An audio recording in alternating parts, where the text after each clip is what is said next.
Good day, everyone. I am Charmagne and Pilot from Pilar Abra, Philippines.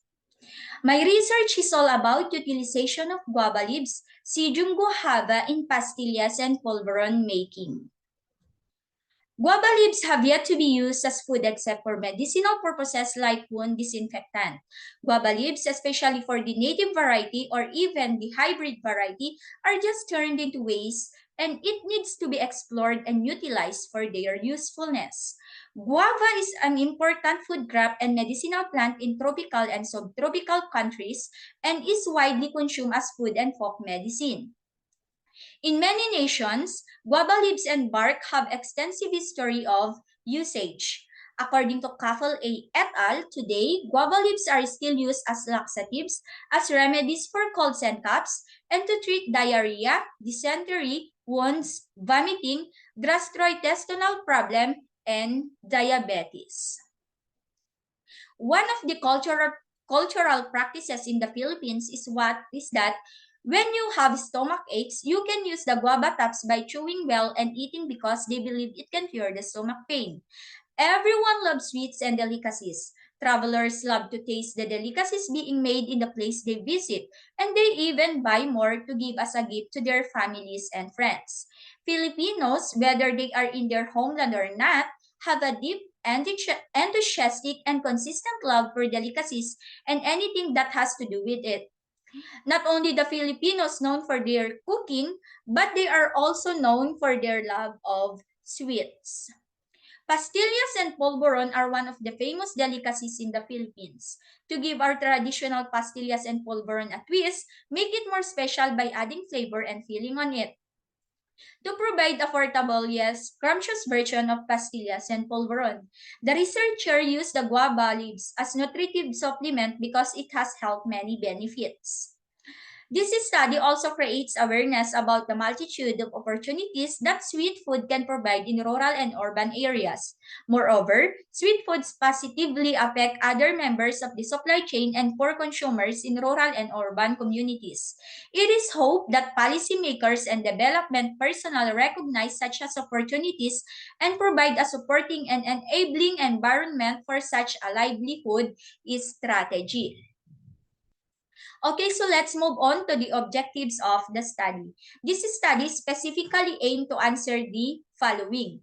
To determine the microbial analysis of pastillas and polvoron in utilizing guava leaves. Second, to determine the sensory acceptability characteristics of pastillas and polvoron in terms of texture, taste, appearance, and aroma. Third, to determine the significant difference between and among treatment means. Fourth, to determine the best formulation of pastillas and polvoron using pulverized guava leaves. Fifth, the proximate analysis of the best formulation of polvoron and pastillas.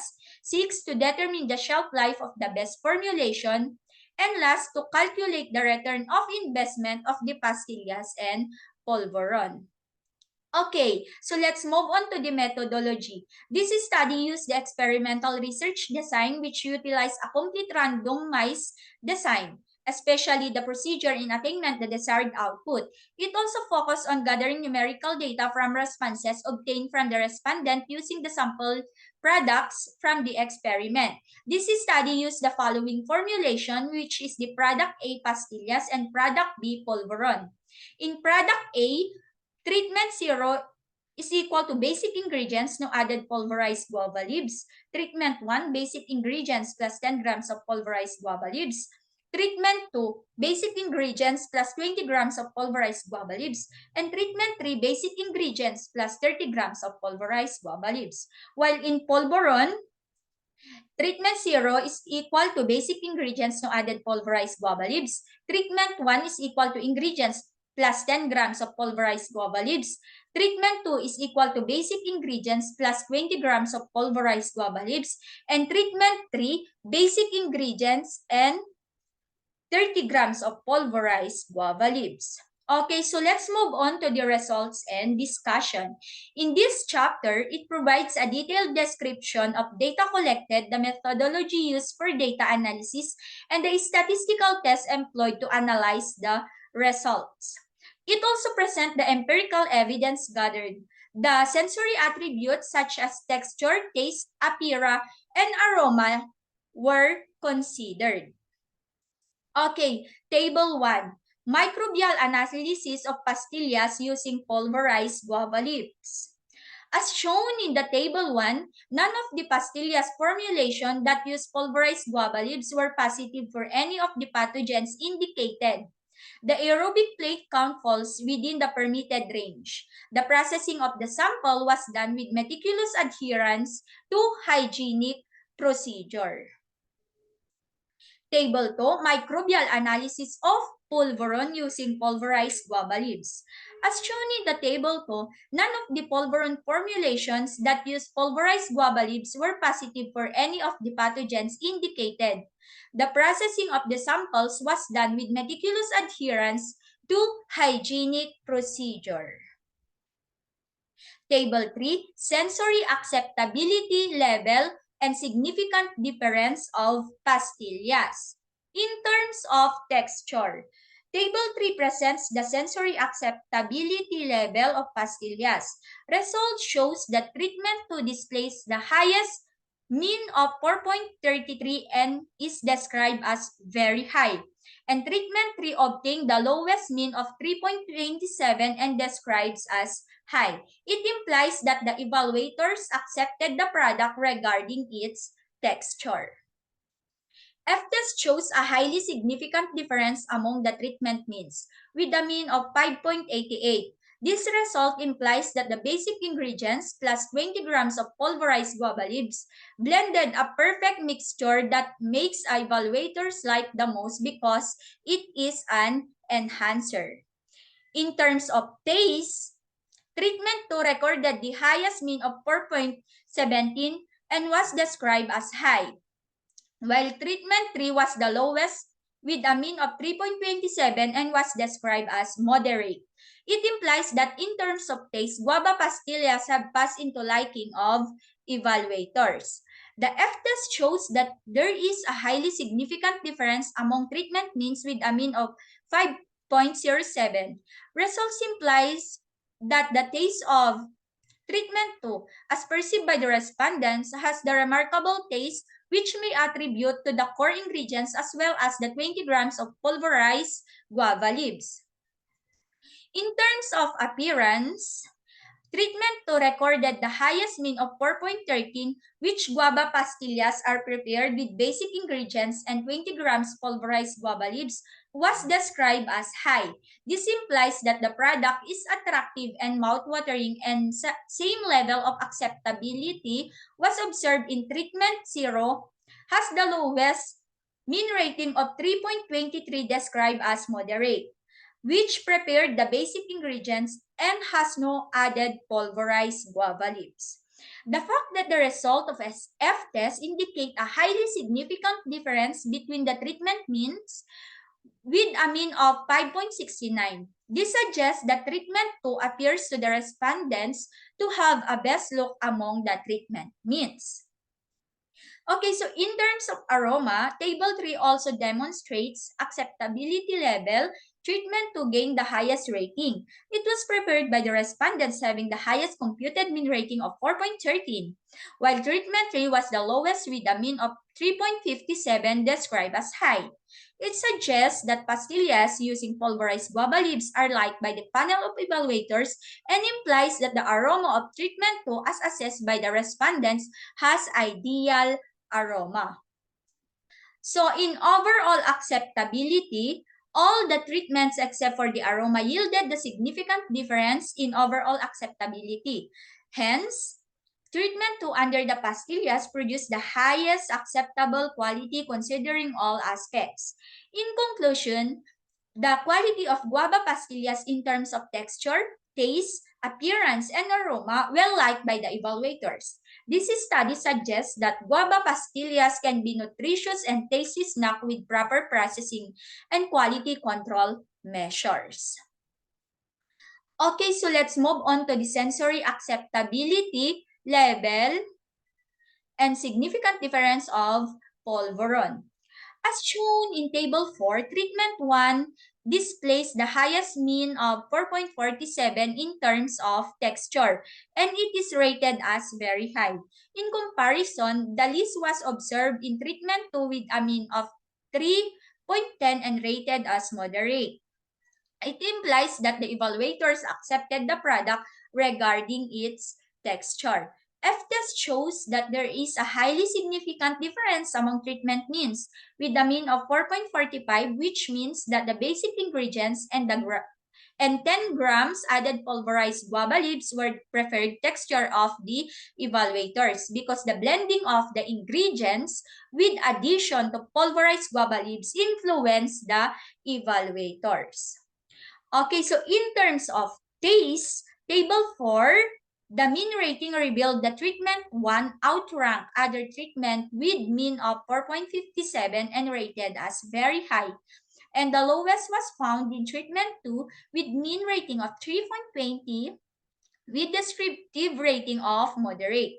It implies that in terms of taste, guava polvoron has passed into the liking of evaluators. The F-test shows a highly significant difference among the treatment means, with a mean of 16.34. Results indicate that the mixture in treatment 1 consisted the basic ingredients and 10 grams of the added pulverized guava leaves. The blending of the ingredients is perfectly suitable to the taste of the evaluators for polvoron.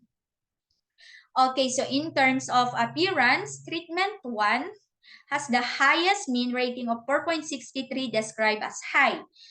This implies that the product is attractive, weak-made, and has a more pleasing appearance, look fresh.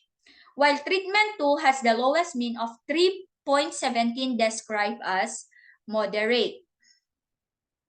The F-test shows a highly significant difference among the treatment means, with a mean of 20.01. Therefore, treatment 1 boasts a consumer acceptability among those who gave all proportion a very high.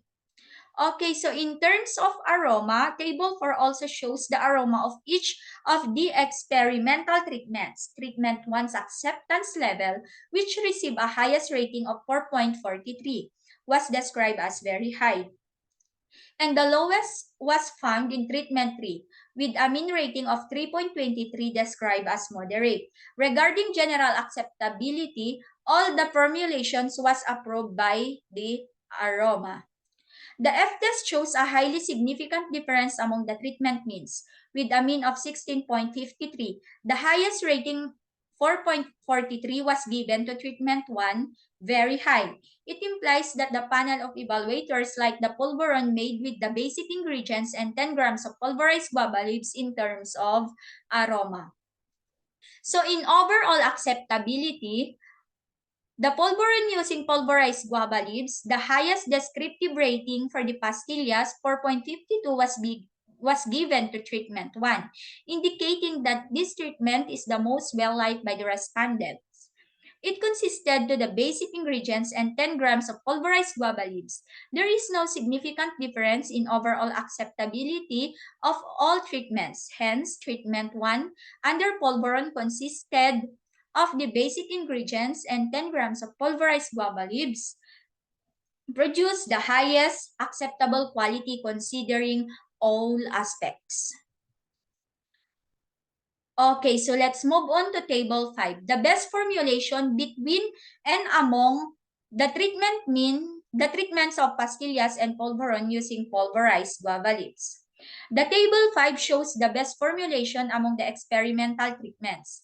The respondents preferred treatment 2 as it listed the highest computed mean of 4.19 described as high. Inversely, treatment 3 was liked by the respondent as it gained the lowest computed mean rating of 3.35 described as high. The data in Table 5 also shows the best formulation for polvoron.